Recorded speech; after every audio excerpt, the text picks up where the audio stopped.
shoes untied. So you pull up to your premiere with your shoe untied, dude. Watch this. Watch this. This is real trap shit right here. This is real trap shit.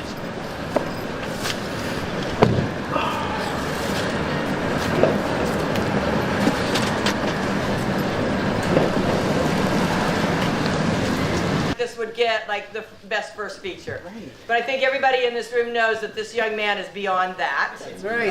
And giving him this award, we are hoping will open the doors that need to be opened. And I need this room to protect him because they're going to come for him. Yeah. They're going to want a piece of him because he's new and he's got a different idea. And they're going to come for him. So you keep his head straight and you make sure he stays true to his vision. Yep. Where are the parents? Yes, right here. Yeah. Yeah.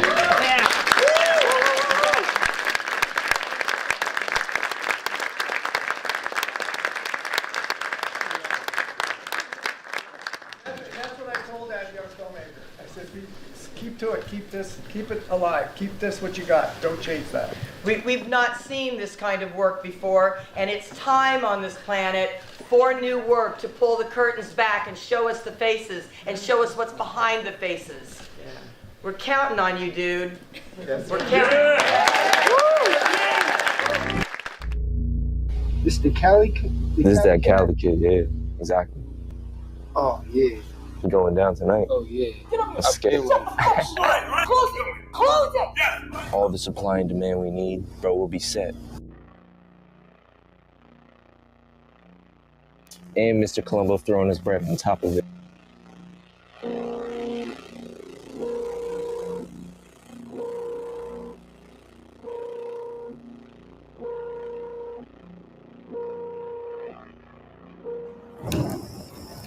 It happens for a reason, right?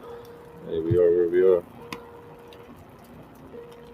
No fuck ups this time. To get in, we bled. The only way out is death. You're under arrest, motherfucker. How's that, huh? Come here. Fuck. Yo, we lost, bro. It's fucking over. Your fucking hands on your back. I don't know what the fuck to tell you. That was the trailer for the award-winning 2022 Queens World Film Festival official selection feature film called Trap. My name is Mr. M. I'm a board member here at the Queens World Film Festival, and today we have the pleasure of talking with rising star Anthony Curry, the producer, director, writer of Trap. All right, so before we bring him on, I just want to let you know what Trap is about. Trap, the synopsis of Trap is facing life in prison, a hood dreams of the violent streets that forge his identity, but cursed his soul. So this film, if you haven't seen it yet, you can go see it on the streaming on Film Festival Flicks as part of the Queens World Film Festival's official online version of the film festival, right? And or virtual film festival. So I had the pleasure of seeing this film at the film festival, screening at the Museum of Moving Image. Nice big audience, nice big screen with the great surround sound. It was beautiful. And I hope you can see it. So to give us more insight on this film, like I said, we have the director, writer, producer of Trap. And without further ado, I'm not going to say any more. I'm going to bring him on right now, Mr. Anthony Curry.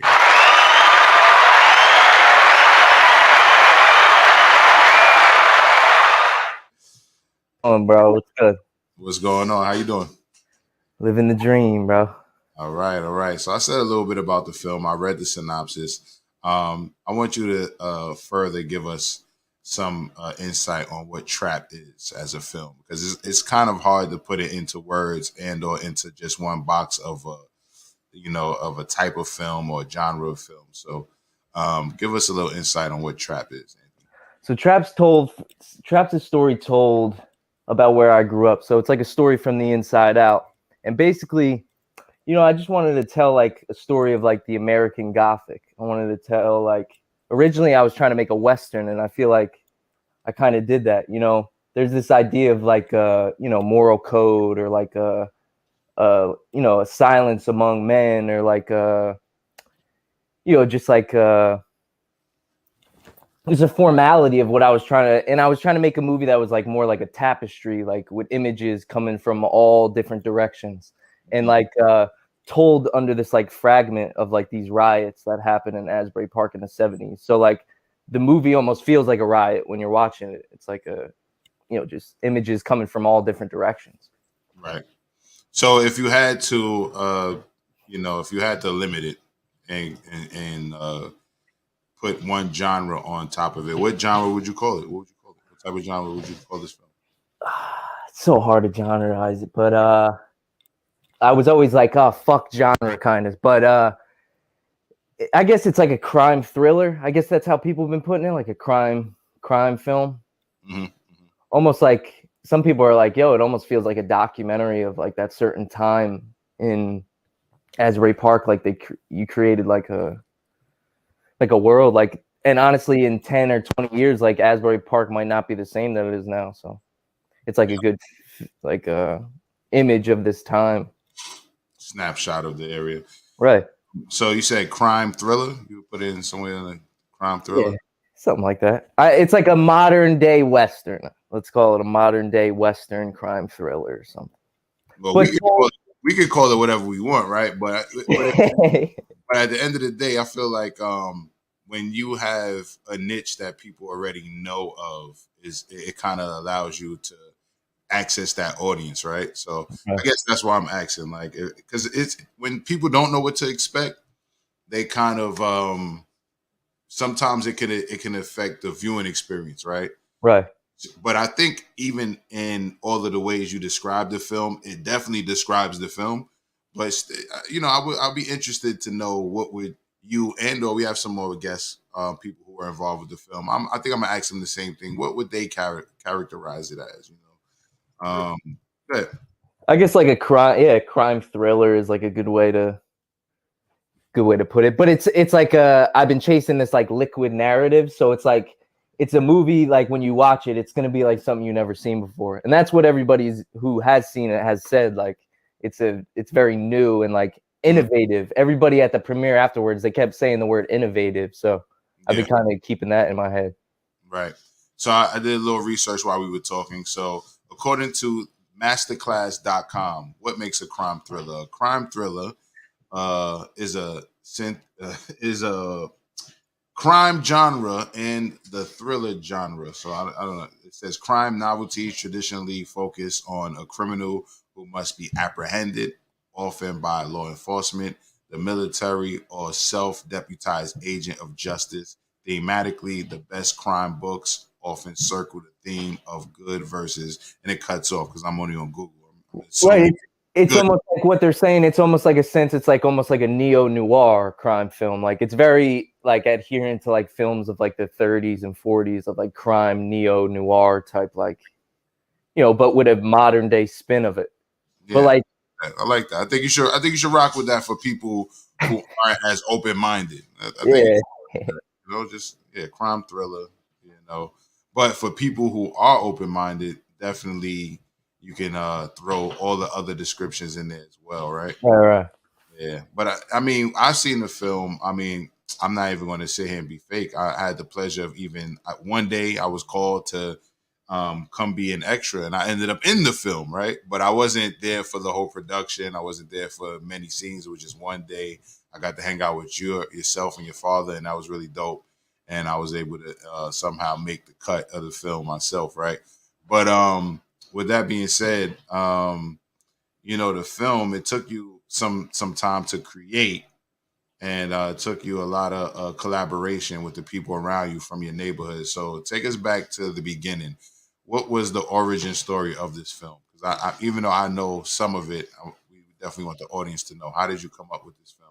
Well, I wrote this flick, or at least started writing it when I was like 16. I was a kid and I was kind of living in that world, without saying too much. But, I was kind of writing about the things that were around me and the shit I was seeing. So it's not, you know, it's not truly based on any sort of truth. I've been chasing after this like unreal truth, like chasing after something like taking like the realness or truth and like flipping it on its head.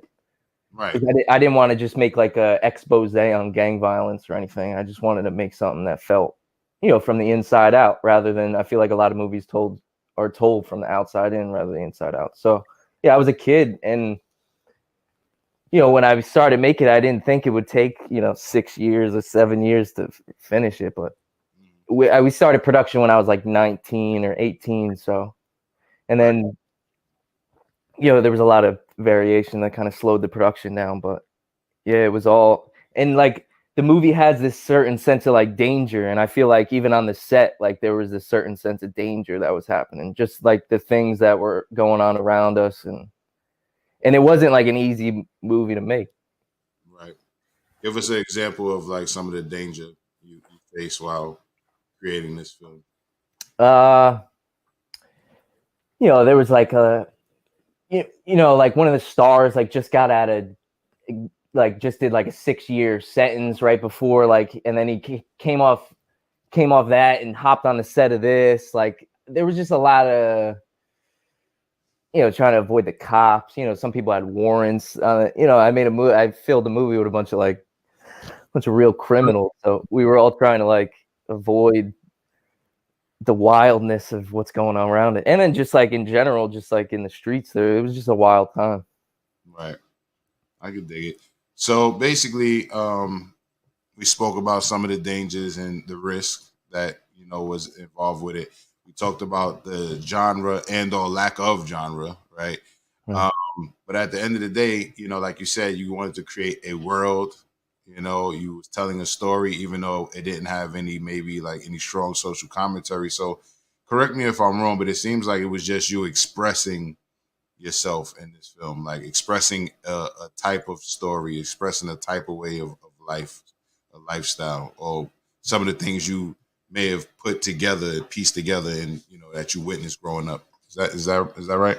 Right, like going through my own imaginative, like taking what's there and then like filtering it through my own imaginative, and then kind of like I was putting all these like chemicals into a bottle and then shaking it up and kind of documenting the explosion.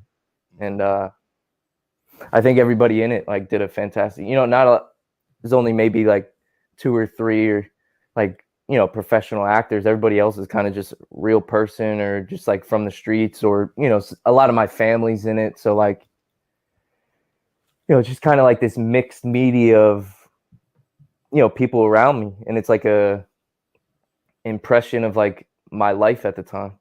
Right. I could dig it, man. So basically, it's like a dream itself, right? So I think I heard you say that before, right? It's kind of Yeah. like a trippy dream. It's kind of like you go to bed, you got all this shit on your mind, and then you just kind of like see it all in different bits and pieces in different ways and different parts of the story, and end up wherever the fuck you end up, right?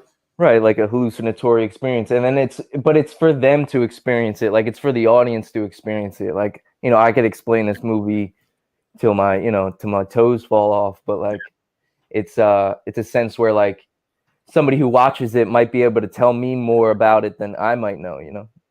True work of art. Then. It's like I just put a camera in front of these people, and then, you know, and then it kind of captured itself. And like even in the editing, it was like the movie just told itself. Mm-hmm. Mm-hmm. And I kind of just guided it. I like held its hand while the movie kind of just took the rest of the way, you know. So how much of the treatment and or script did you end up throwing out in this process? There was a lot of rewriting. We rewrote a lot. Just with, you know, the characters were changing in front of me as I was making it. So it was, and I didn't want to like neglect that. I wanted to chase that. I'm always in it, like even, excuse me, in a certain sense, I would like, you know, shoot the same scene in just different locations. Mm-hmm.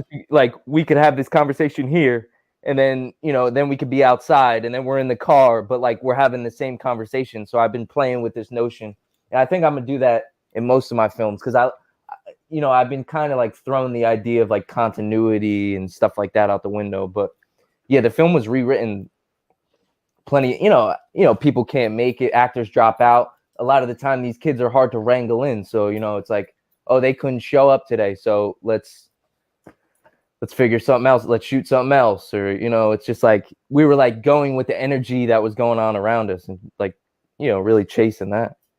Right. I can see that. It comes through, but it also comes through that it was still a lot of thought put into it. So I would hate for you to cheat yourself into making it seem like you kind of just were playing around, like you weren't playing. Oh, no. Everything, like, I've been calling it almost riffing. Like, it wasn't even a sense we were improvising, because I knew what I wanted. I knew what I had to get. I knew what I had to capture. But it was about, like, letting them riff.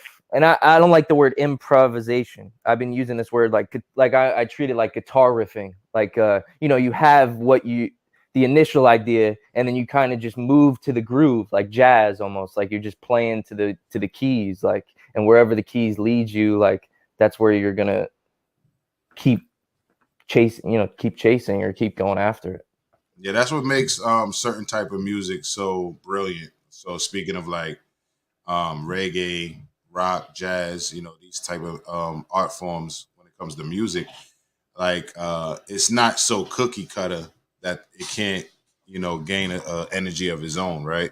So Right. like the hook may not come out the same the next time the hook may come around, or the bridge might be a little, it's fluid, right? So And that's how I was thinking with trap. Like it's almost like I was using the editing and using the filmmaking almost as like a hip hop beat where there's like hoops or like loops and hooks, where it's like there's like this repetitive notion of that like liquid where you could get into like a trance, almost like transcendental filmmaking, where it's almost like, it's trippy. It trips you out sometimes when you're watching it. Like, it's definitely trippy.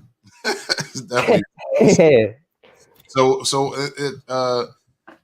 walk me through your process of being okay with it being so violent. Like, like, were you trying to? Was that on purpose, or did you like? You know what? I want to see all of these characters die, or like, because it was a lot of violence in the film, right? Well, I think Asbury Park is kind of filled with a lot of violence, and even in some of like the radio spots or like the one section of the film, you hear like news reports, and like a lot of the stuff is like real stuff. So Asbury Park was like number 2 most violent city in New Jersey. So I think it kind of all just stems from what's already there. Right. But so did you have any qualms with at any point, or did anybody who was making the film with you have any qualms and say, hey man, maybe everybody shouldn't die? Like, yeah, well, Brandon Howland, who's one of the leads, he didn't want to die. He was like, yo, I want to come back for the sequel, bro. Like, I don't want to fucking die. Well, I'm gonna give it away. Everybody doesn't die, but a lot of people die. Let me just say that. A lot of people. Right. But I think that comes with like almost the story that's being told. Like you get into that lifestyle, and they talk about it in the film. Like only one way.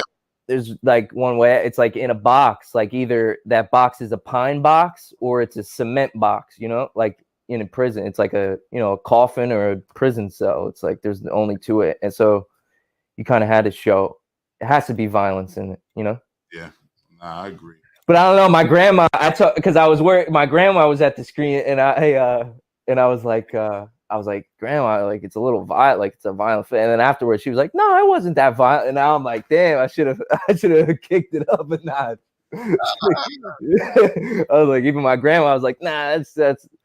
She's from like she grew up in like Livingston, like Elizabeth in the 40s, so she probably seen worse than what's at Netflix. Nah, let me assure you, it was definitely violent. Okay, so you did good, did your job. She might have been trying to spare you a little bit, like maybe she didn't want me to feel so bad. But so I guess what I'm getting at is tell us what your influences are, right? Because at the film festival, I met people who met you at I think one of the actors and some of the people that were supporting you in the audience. They all said they met you at like horror cons and things like that. So tell us. And I met you myself at Trauma Dance, which if anybody doesn't know what Trauma is a cult. They have a cult classic they put out called The Toxic Avenger, which is, I guess, categorized as like a B movie, Right. or like, but it's a cult classic and it's very gory itself, right? And all the films that Trauma puts out is gory. So tell us about like the type of films that you enjoy and that inspired you coming up.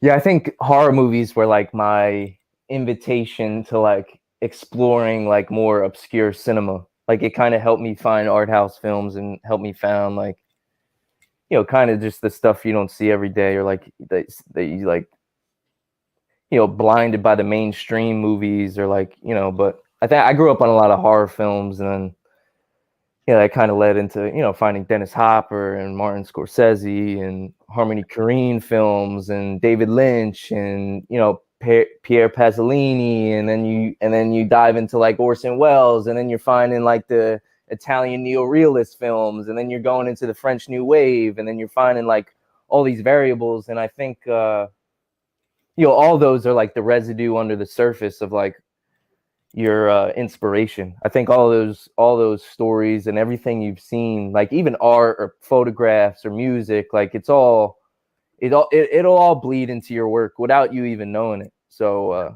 I try to sometimes when I'm making a movie too, I try not to watch too many things.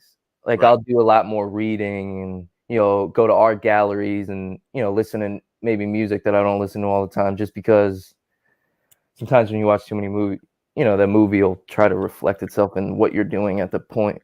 I don't want anything to steer me in a certain direction. But when I'm not making a movie, I'm a cinephile. Like I was at the movies last night. Like I see everything.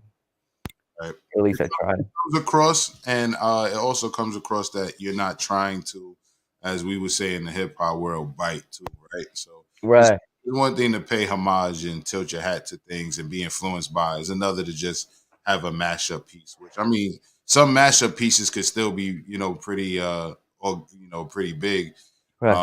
and still have a life of its own. I just wanted to create something that was new. Like if I ever felt like I was chasing something, or if I've seen it before, I would like run the completely other way. Because if its story's already been told, what's the point of me telling it again?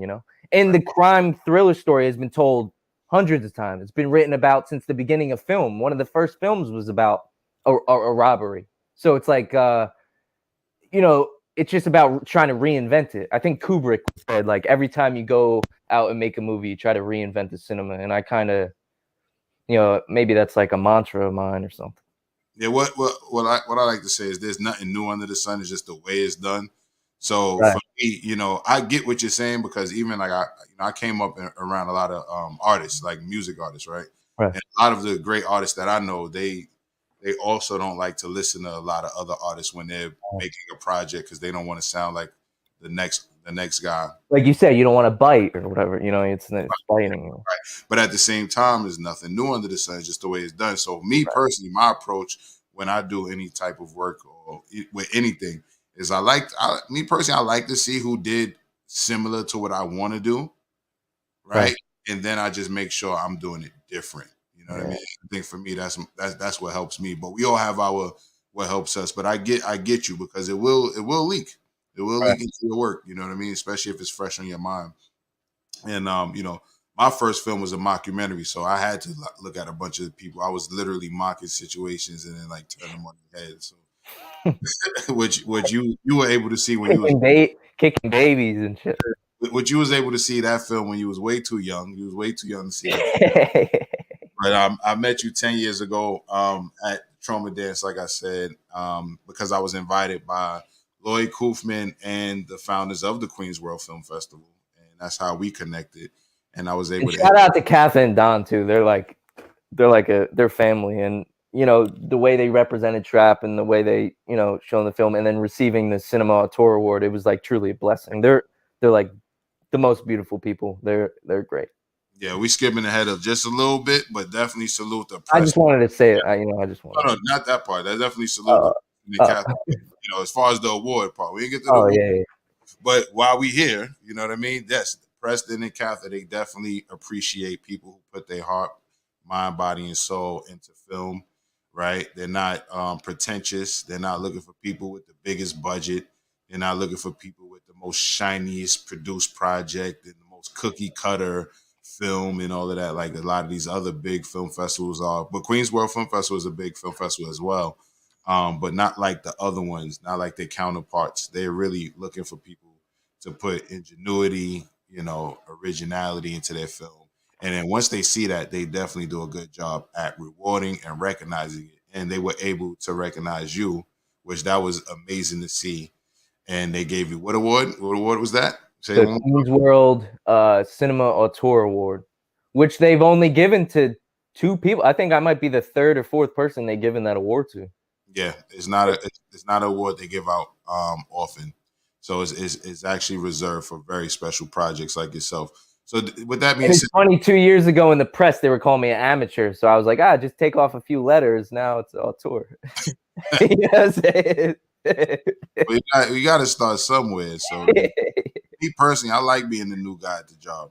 And honestly, the thing about being an amateur and not knowing is like almost a blessing, because the more you don't know is the more you can be free and like not so comfort. Even for my next movie, I'm thinking about how I can, tighten it up or just make a real crew and not have it be so. And it's just like with Trap, it was like so free. It's freeing. It was like just a blank canvas, and I was just painting it, and I could throw on whatever paint I want, whoever I wanted to bring into it, I could, it was like, it's the most freeing.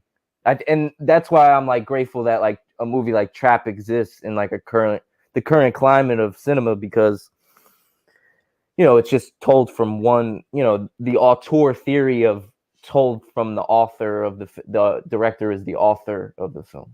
But there are going to be some instances where you're going to have to conform to the wisdom of the people that came before you and the structures that are already in place. Right. But at the same time, you should never lose that creativity and freedom. So I just implore you to just keep that freedom, keep that sense of freedom. If you ever want to go left instead of right, go ahead and try it out. Once again, I'll take it back because you're a music head yourself. So I'll take it back to like when I used to be in the studios a lot with hip hop artists and shit. They'll say a great producer. What I always notice a great music producer say with the artist is the artist want to do something, whether the producer believes in it or not. The producer will say, "Try it." Right. Just go try it. The worst thing you could do is do another take, like what are you there another 20 minutes, whatever, just do it again, try it this way. Exactly. Like we were talking about earlier with the riffing, it's like, you're playing off the idea, and I call it a mistake is art form. Like sometimes the mistakes were the best parts, were the stuff that's most memorable. Like everybody was mentioning the turtle in the thing, and that was a complete accident. Like that was just there, and we shot it, and I was like, this might be on the cutting room floor, but let's try it. And it ended up being like, I had 6 people talking to me about the turtle, and I was like, this is something that I didn't even think about. So like the mistakist art form is like, I think that's like a perfect way to put it. I think, speaking of the turtle, for the audience members who are watching this, that's how artistic this film is, right? Like, even though we were talking about the violence and, the crime and everything about this film stands out and everything adds on to it, including, yes, a turtle. The turtle made a cameo, and it was an impressive cameo. All right. So with that being said, you have a lot of people looking at you like you're the next thing in film. I myself, when I introduce you to people, you've witnessed me tell people, hey, this guy is the next big thing in film. How does that make you feel? Is it like a little is it weird, or do you feel that yourself, or is it like, chill, or don't introduce me as that, let me just find my way? Like how do you feel when people look at you as the next greatest thing in film? Because even Katha herself in the beginning of your film did this beautiful speech and told this whole audience of like 200 plus people, we gotta protect this guy, and Right. and they're gonna want a piece of him. That's what she said, right? So Yeah. how do you feel about that? Is it motivation, or is it scary? Is it both? What's going on in your head when you hear that? I don't know. I've never been this type of person to like try to dive too deep into my own how I'm feeling, but yeah, there's some like, nerve wrackingness that comes with it, but it's also like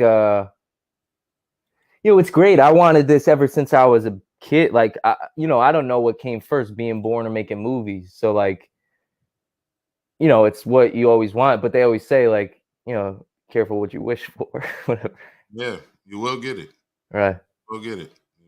With everything that comes with it that you didn't even foresee. Right.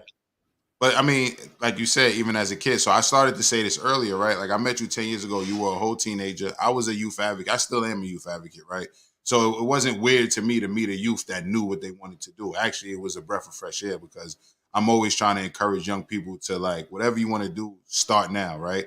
So when I met you, I just knew that's who you were. I think I came up to you too. Yeah, you might. Yeah. I think I was like, like what, what? Yeah, what brings you here? And I'm like, well, I got a film. I want to see your flick, dude. I'm chasing distribution right now, and this is my film, right? And it was a little crazy film, and I put you on, and you watched it, and like I said, I introduced you to. I just knew I had to introduce you to Preston and Cather because I just knew even then that I was talking to a filmmaker, right? It was evident. So I feel you when you say you don't know what came first, being born or making film. It's obviously your gift. And I remember Cather said something to me when she asked me who are my favorite filmmakers, and as a 15-year-old kid, I'm like, oh, whatever, Harmony Korine, David Lynch, Scorsese. I started naming like Buster Keaton, Orson Welles, and she was like, all right. She was like, I want you to dive in before them. I want you to go before. I want you to learn about the start of cinema. Wherever we started with Griffith or whatever, whoever the start of cinema was. Mm-hmm. It's like start before that. I remember that, and I did that. I did a lot of movies. Did your homework, right? Homework. Well, you're an impressive person. You're very humble, and I think that's why I wanted to ask you that question that came before this one, as far as like, how do you feel when people put you on a pedestal? Because you're very impressive. Yeah, it makes me uncomfortable, I guess, to answer your question. It makes me uncomfortable. Trust me, I know the feeling. I'm not one who takes compliments. I don't want to say I don't take them well. It's not like somebody gives me a compliment and I'm like, fuck you. It's not that. But when someone gives me a compliment, I'm like, oh, man, that's a lot to live up to. Right. You know what I mean? So, that's why I was curious because like I said, it's evident your passion and love for films, the fact that you did your homework, the fact that you're well-studied, the fact that you're a cinephile, everything. So it can only lead to great things, right? So success is scary. It's very fucking scary. And I want to wish you the best. And you got a good team behind you, and including family and friends and associates, everything. Thanks. And this film festival is glad to have you as one of the rising stars that came through Queens World Film Festival. With that being said, I want to bring on the team, some of the team, a piece of the team that helped you with this film, all right? So with that being said, let me get my transition right. We got to do transitions. Right? We can't just, can't be sloppy with it, right? So there we go.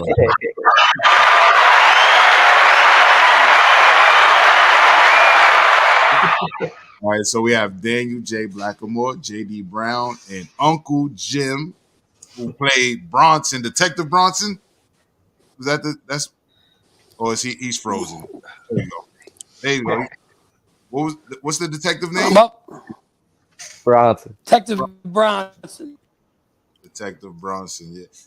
And that was my favorite character. I'm not even gonna lie, man. I really, really, truly enjoyed Detective Bronson's role in that film. So I'm going to go one by one and go around the panel and just ask everybody how they participated in the production of this film. We know Uncle Jim was Detective Bronson, but Daniel J. Blackamore, tell me, what was your role in this film? Helping out Anthony however I could, basically. Trying to lock down some cameras for him, some gear to get things shot. Did a lot of editing, actually, right where I'm sitting. That's why I moved it over here to get the brick wall vibe. Bunch of special effects, a lot of smoke, gunshots, all that stuff, and it's kind of like a sounding board for Anthony, kind of to just bounce some things off. We watched the movie a few times down here, and I think the first time I was like, I don't know what's going on, but that was a visceral experience, man. Right. That was sick. Right. And then, just throughout the process, whatever he needed, just try to help him out. So you filmed some of it as well, correct? My brother actually filmed some scenes. Okay, that's what I was expecting. Which is how we met, right? We met through Yeah, Teddy.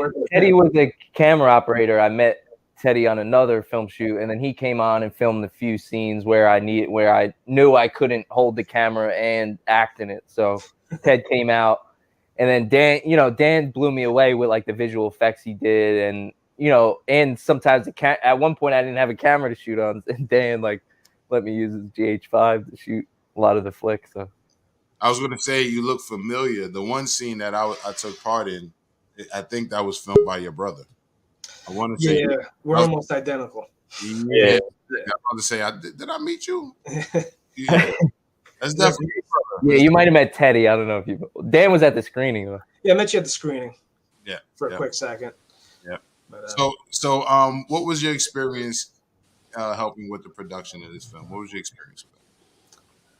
Let's see. When I first met you, he told me the film was almost done. And then we spent about 2 years in my basement every day trying to figure this thing out. Basically just kind of, like I said, I owned a production company with my brother.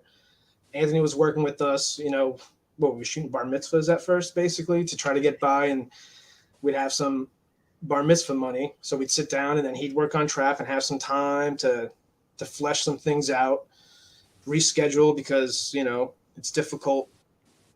He was, I saw some frustration with reshoots and getting people to get there on time. And, so that I think it made you more creative, to be honest, and figured other ways to go about how to get your points across. I don't know. Let's see. You started out, you said, I just need a couple gunshots, man. Some smoke here and there. And then it turned out to like 20, 30 scenes we were working on. Like, can you get rid of this Adidas logo and like the background? Oh my God, I forgot about removing all the logos, actually. That was Dan got rid of a lot of the visual effects that you see in Trap, like, are stuff you won't even notice because Dan was getting rid of things and like, taking out logos or stuff we couldn't have in the flick. So Dan did like magic. He did a lot of magic in the flick. A lot of blood splatter. A lot of it. Yeah, a lot of blood. I was about to, when you said that, to me, I haven't said it out loud, right? Because most people I'll be talking to, they won't get it. But it's almost like a curse when you say the film is going to be done at this time. So as soon as you say the film is going to be done, just one more month. That's like 5 months. Right. Yeah.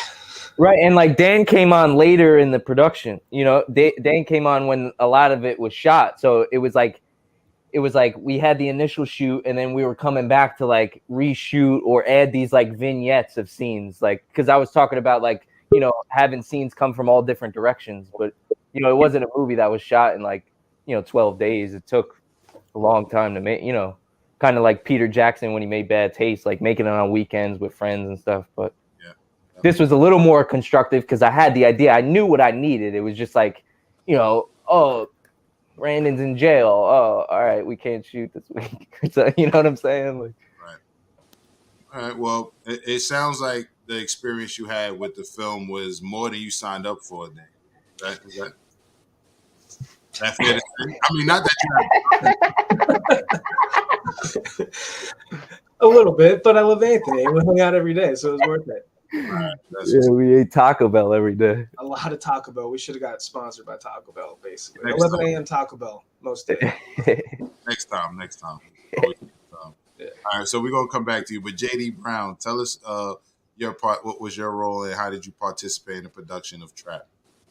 So I play Mr. Columbo. He's kind of the kingpin of everything. And so I also met Anthony like 10 years ago. He was 14 at the time. Mm-hmm. So I also am an assistant director, and I was working on a project with a guy, and he was messaging with Anthony about this horror movie that he was working on. So the project that I was ADing, like we were in pre-production, and it was like a mess. So I told this guy, I was like, hey, get me in this kid's movie. So, I came out, me and this guy acted in it. And, Anthony and I have just stayed in touch since then. He's, I don't know, he feels like my nephew. Uh, and, we've worked on a bunch of different stuff over the years. Like he's been in horror movies. Like I don't think I actually killed him, but I hold him down while he gets killed. And, do some really nasty stuff to him. So, it's hard to say whenever I got involved in this movie because, like, every time I talk to him, we're talking about, a new project. And then this one started to grow. And, I shot only 2 days on this. And those 2 days, I think, were like maybe 4 years apart. Mhm. And it was just like I happened to be in New York. And so Anthony comes through with the camera and we knock out a scene. And then, he happens to be in Los Angeles. So he comes by and we knock out another scene. And I feel like what he does really well is anytime you're making a movie, there's going to be obstacles, especially when you're working with little to no budget. And I think he did a really good job of just like embracing those obstacles and turning those things into positives. And, ultimately it made the movie seem a lot bigger than it would if you were just standing on, on set watching it happen just because, he talks about like the danger involved. And it's like so many other filmmakers, when they're shooting something, they're trying to control what happens. They're trying to eliminate the people that are in it. And Anthony's the type of guy that's like, no, come play, like, be a part of this. And I think that's one of the things that he really excels at. Yeah, he's definitely a natural at that, and natural networker, natural producer, natural director. And he's a good actor too. That's something that doesn't come up a lot, but I think he's great on camera as well. Yeah, you're right. Because he's such a humble person, and but when you watch his character in the film, he's definitely outside of himself in that character. It's not like you're just watching Anthony on screen, right? Even if you feel that way, Anthony, we can see that character. You know what I mean? Right. Character. That's a dope story. I feel like when I met him, once again, also like 10 years ago, well, it was 10 years ago. Right after that, I moved to California, right? And then I happened to had just moved back to the city the year he was like, hey, come shoot for a day. And I'm like, okay, I live in New York again. Okay. Right. You know what I mean? Perfect timing, baby. Divine timing. It worked out. It definitely worked out. So that's really great testimonies to who you are as a filmmaker, man, and how many great people you were able to stay in touch with throughout the years. And it's almost like as soon as you meet somebody and you click, like myself, you kind of like cherish that relationship, and you keep it moving, and you actually find a way to work with people. That's a really dope thing. Because I think the most intimate thing you could do with a person is create something artistically. Like that's the most intimate beyond any love, like anything, any relationship. I think creating something with somebody is like really beautiful. It's almost like, birthing a child or something. It's like everybody's putting their mind into this. Like, I might be the director and auteur, but this is everybody's movie too. Like without these people, I'd be making, puppet movies in my basement or something. You know what I'm saying? I'd be making movies about Donald Duck or something. You know what I'm saying? Yeah, man, I agree. I look at every project I ever been part of as just that, Right. which is why it's disheartening. Which we're not going to change the subject to like sucker shit, but which is why it's disheartening when you ever do fall out with somebody that you had the experience to actually birth a project with. It's like, oh man, we got this child of a piece of art together, and now I don't even want to call you. Oh, that sucks. So I'm glad that's not the case here. Uncle Jim. Hopefully, I'm fucking this all up. No, first of all, we're pre-recording this. We'll drop it live anyway, so I'm gonna send it to them to put some magic on it too. But don't worry about that. And we're in a virtual space. It's not perfect. Technology is not perfect, so we're not worried about the dropping in and out.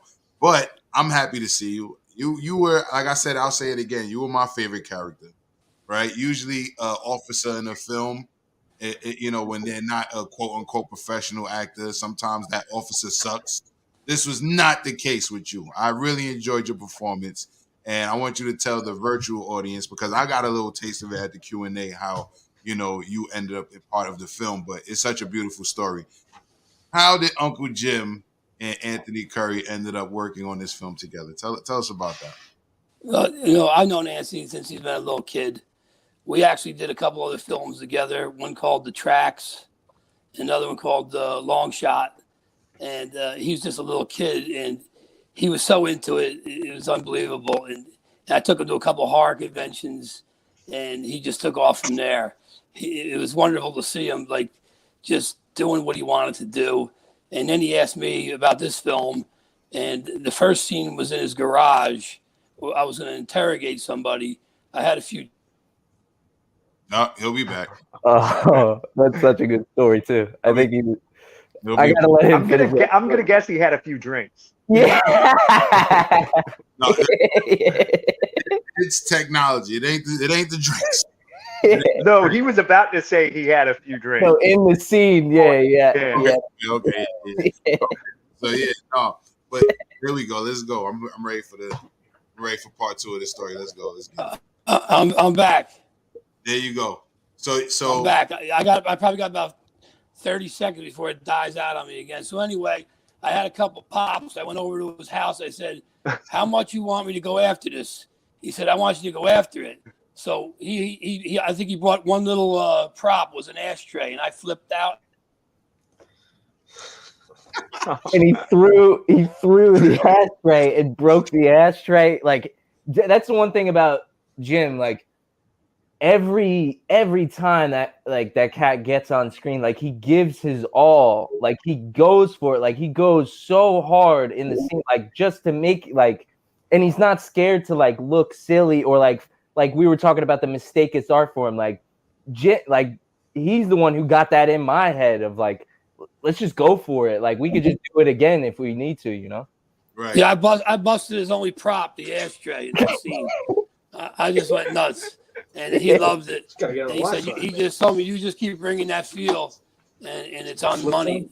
And I just tried to bring everything I could to every scene for him, because he was putting everything into it. I said, I'm just laying it out there. I'm going to go for it. And it was a great experience. Uncle Jim, let me say this, man. I hope you don't mind me calling you Uncle. I'm good. I'm good. All right, man. Let me say this. Like I said, I enjoy your film, your performance in this film. I enjoy your performance in this film, but you're downplaying yourself just a little bit. So not only did he take Anthony to his first horror conventions and things of this nature, when he says they made films when Anthony was little, these were films that you were producing yourself, but just not for the public, correct? This was... Yeah.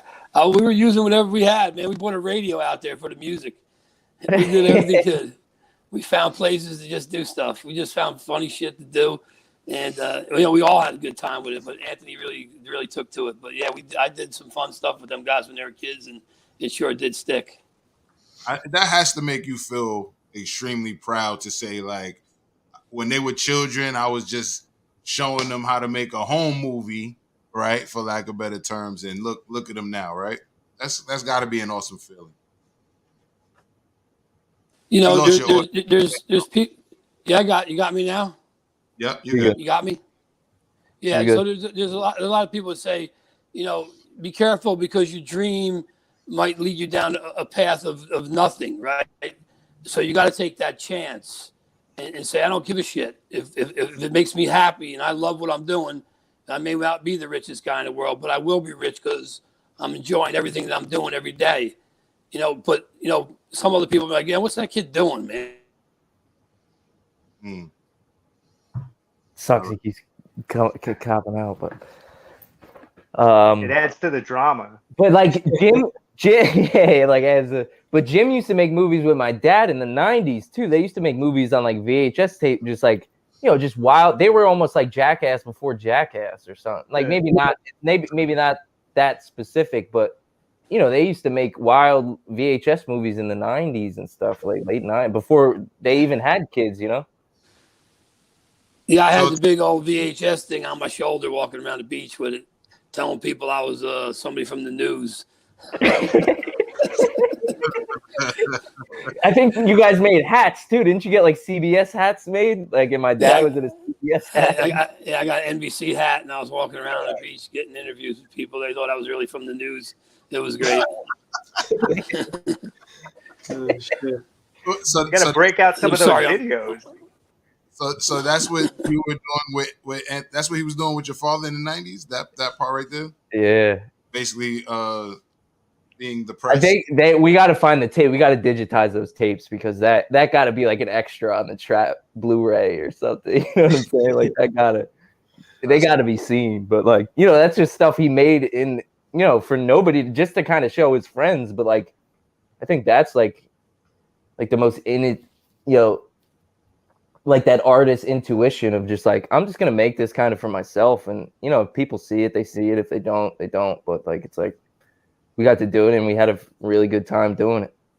That is hilarious. Walking up to people as the press. I think I did something similar once upon a time too. Leave that alone. Hey guys, obviously I ain't got much time on here with this shit phone I'm using. Oh, man, it's all good, man. Well, I just want to say how much I appreciate, you know, the Queens World Film Festival for appreciating Anthony and the time I had there. I drove up there in a limo with all my friends, and they couldn't believe it, you know, seeing me on the big screen. Like, that was just really freaking amazing. And I got to thank you, you know, really was cool. And what you did for Anthony and all, I mean, just exposing him like that is a dream come true. So thank you, man. No problem. Thank you. And that was a pleasure. And, you know, it was a pleasure. I was glad to play just a small part in all of that. And, yeah, man, this guy is definitely a rising star. He's already a star. He's already a filmmaker. Say he was born a filmmaker, and I want to thank you for cultivating that in him at such a young age too. That's super dope. That's super dope. Yep. Some things just come together so perfectly, right? So that's super. That's awesome. So with that being said, Anthony, what was your experience like at the Queens World Film Festival? Just give the people a little. How did you feel your experience was at the festival? Oh, that was magic. Especially seeing it in a theater that I used to go to. You know, I lived in Brooklyn, and I worked at the U.S. Open for years. And we used to go, me and my friend Brian, who was actually at the screening too, we used to go to the Museum of the Moving Image. Like, they did like a Scorsese retrospective. They did like a Kubrick retrospective. And we just like loved that place. Like, that was like, and then like years later, like while I was making that movie, you know, I was working at the U.S. Open to pay for this movie and doing all these odd jobs, whatever, working at a you know, bouncer at a club, doing the, you know, odd jobs here and there just to pay for this flick. And then, you know, then years later, it's like that was our premiere. Like, that was the first time, you know, I'd done like kitchen premiere. Like, I might have showed Dan in his basement or something, like the movie, or like we did a screening in Uncle Jim's basement. Like, I only showed people involved, but like that was the first time anybody like really saw that movie with, you know, the 5.1 surround and then the experience, like, you know, the standing ovation and then winning the award earlier in the day. Like, it was just like, it was like you can't even, it's hard to put it even into words, like how it made me feel. It was very like cathartic. Plus there was, you know, there was a lot of hard trips, like in personal life. I think for everybody during the making of this movie, we went through a pandemic during the post-production. Like, there was a lot of like, it was just cathartic. It was cool to see everybody in a theater seeing a movie, because I think a movie like Trap deserves to be seen in a theater. I think, you know, I think it's important. I mean, I want everybody to see it, but seeing it in the theater is like, it's immersive. So it brings you into that. And it like, I think Dan, I think you said this to me after the screening. You were like you don't watch Trap watches you. I think that you said that to me after the screening, but if I'm wrong, correct me if I'm wrong, but you said that you were like, it's almost like Trap watches you. It's not even like you're watching this movie. It's like you're experiencing Trap, like the real Asbury Park. That's what I've always felt about it. It's visceral. It's like tones. It's a feeling when you watch this. It's like, it's more than just like, all right, let's see what the story's all about. It's like, you know, from the beginning, it's like, oh, what are we getting into here, you know? And by the way, I think, you know, the final version of the film was so good, man, so genius, because I hadn't seen it finished like that. You know, the last time I saw it, it started out with, you know, the Butts interrogation. It was totally different, man. And right. you did such a good job with it. Thank you. So, we haven't really talked to that too much after the screening. Right. I was blown away, man, seeing it huge and everything. I was like, this isn't just the introduction of Trap. This is the introduction of Anthony Curry to the world, and I'm here for it. So I just, I feel lucky as hell to be part of this whole project with you. Even though I came on late, I feel like I've been doing it for a while. Like, No, and we put a lot of work into those VFX. Like you said, I was over his house almost every day for a year, during a pandemic of like doing these effects, like little by little, like helping him do edits for a wedding video we shot the week before so he can work on the thing, and I'm not making money on the edit, but we're like exchanging favors and like, you know what I'm saying? It's just like everybody put their soul into this film and like it shows like when you watch it. It's really like everybody put like, and it's like I'm grateful as a filmmaker that I got to do that because what we spend on this movie is what a major Hollywood studio probably spends on their toilet paper or something. It's like, you know what I'm saying? Well, speaking of that, I had a friend that came to watch the movie at the premiere, and they asked you a question at the Q&A that was regards to like budget, and in true filmmaker fashion, especially young filmmaker fashion, you like, well, whatever the budget I have, I'm just going to use it. I don't care if I got $1 or $1 million. I'm going to make film. Right. But I think what he was trying to hip you to was that, like, you see how you speak about how long the process took. When you have that budget up front, and that's something I learned as well, it's totally different, right? So even if the budget is small, that just means we have less days, but we stick to the script now. So it's like, okay, we only got, I don't know, say 50,000. Well, we're gonna have 20 days of a shoot. We're gonna do a 20-day shoot, and then after that, we're gonna work it out. And we're gonna use elbow grease, and we're gonna figure out how to use the rest of this money, right? So, is that something that you see yourself proactively going after for your next film? Is just having the budget up front? Absolutely, yeah, absolutely.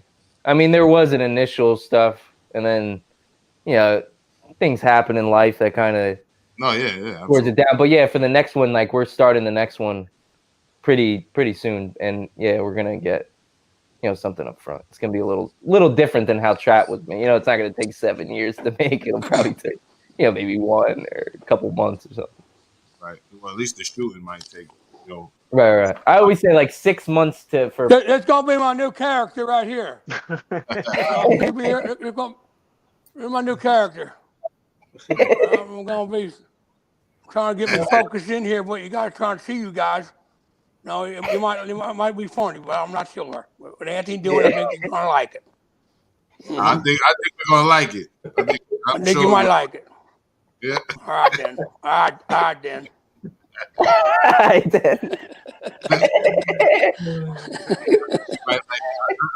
Not Mike. I know we're gonna like it, but I'll say this: judging on the feedback you got from this film, listen, man, I'm sure there's gonna be a lot of people willing to put in when it's time to crowdsource. So, I look forward to seeing what you create next. I definitely hope that you keep a lot of the same people involved because that energy, that synergy that everybody had to help create this project, and especially everybody's relationship with you in particular, right? Right. That respect that everyone has for you, and that that faith that we all have in you, it translates into film, right? Because you have faith in your director and everything else for you to really come across the right way as an actor. JD Brown, before we get about it, anything you want to say in regards to Trap and inviting the people to see it when they can?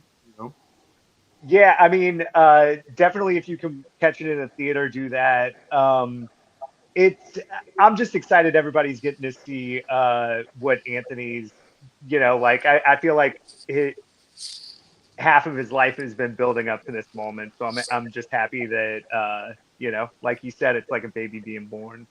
So I want everybody to pass it around and get to hold it. Yeah, and with that being said, when it's in theater by you, yes, please go check it out. However, right now it's going to be available on it's streaming on Film Festival Flix as part of the Queens World Film Festival's virtual leg.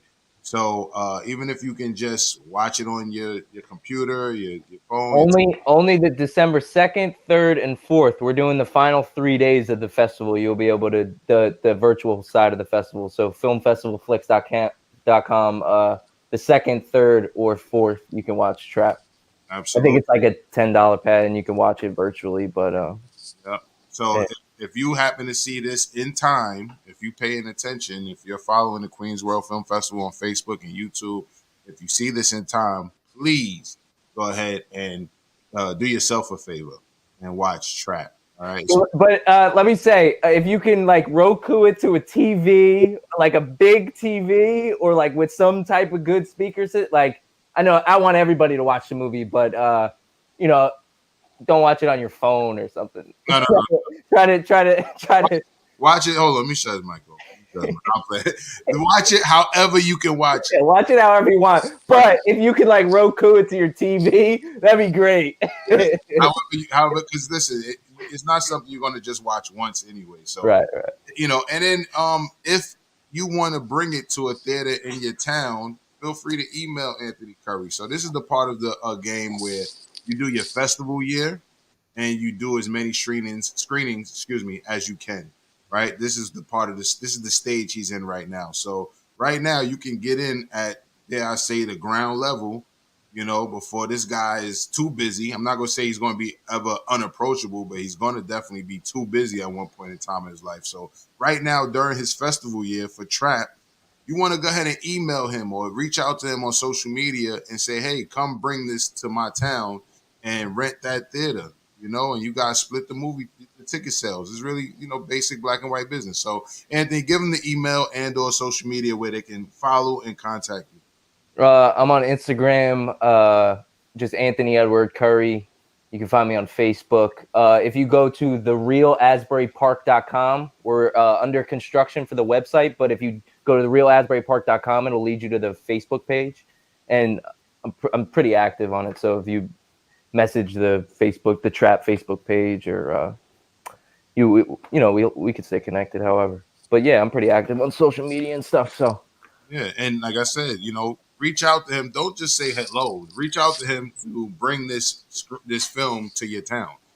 All right, this is the town. This is the time for that. This is the time for that. We don't need to for him. I mean, he very well might be picked up by any of these companies that's smart enough to, you know, see what's going to happen in here. But let's not rely on that, right? If you see this film and you watched it on your phone or whatever, and you're like, no, we got to see this on a big screen, and I want to bring all my friends, email him. Talk to them. What's your email? What's the email that they can email you? It's pureimaginationpictures@gmail.com.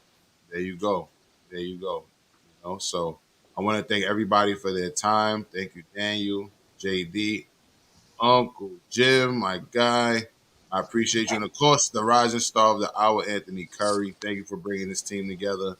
Thank you. Thank you for all that you do for the film Trap, which is an acronym for The Real Asbury Park.